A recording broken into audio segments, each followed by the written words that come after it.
ja tagapostis on mees olemas ja nüüd pöörilt ja on värav!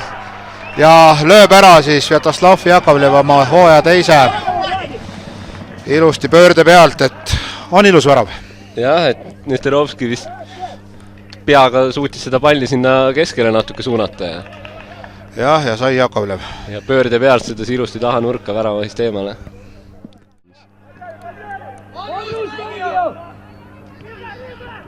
Ja nüüd kaugelt peale ja on ka... Ei siiski. Pall on väravas, Dmitri Brošin lõi ära selle. Tuli küll võrgu alt vist läks läbi, et palli viskab värava tagant selle palli praegu. Ja Dmitri Brošin oma hooaja teine ja seda siis 2-0 39. minutil sellisest veidi kummalisest väravast. Ja, et vaatame nüüd kohe, kuidas see pall sealt võrgust läbi läheb. Ja taga on auk sees täiesti olemas. Ja, et siit on, mina vaatasin, et...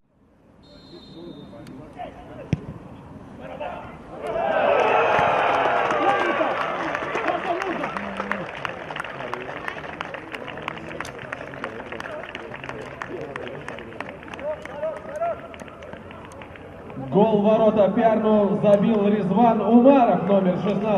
3-0 в пользу Нарватранса.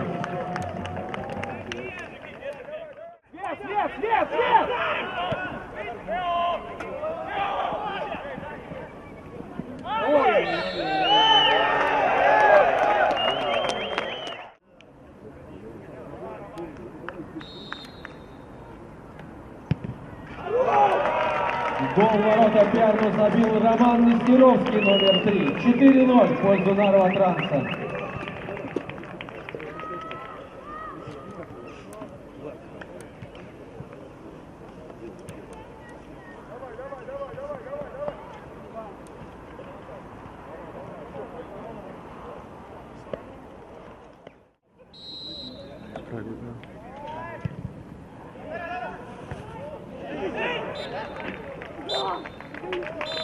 Итак, закончилась игра чемпионата Эстонии в премиум-лиге.